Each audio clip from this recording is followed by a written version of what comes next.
Vandaag, beste kijkers, ga ik u vertellen hoe je een papieren vliegtuigje maakt. Eerst vouw je hem zo dubbel.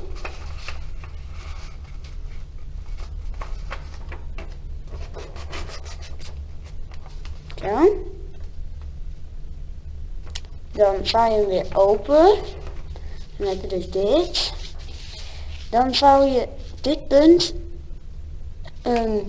naar het midden toe. Zo, en dan heb je dus dit. Dan vouw je, dat doe je ook bij de andere. Als het goed is heb je dan dit ongeveer.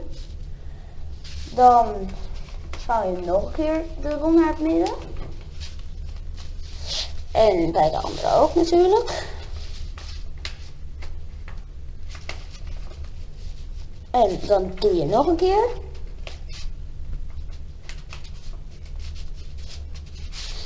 En op de andere kant. Zo.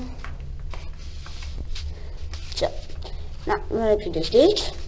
Dan, dit is misschien wat het moeilijkste. Je vouwt hem zo dubbel. Dus je hebt eerst zo en dan zo dubbel. Dan doe je zo.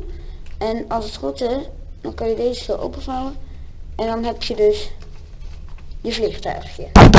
En hoe werkt die nou? Nou, hij doet het zo.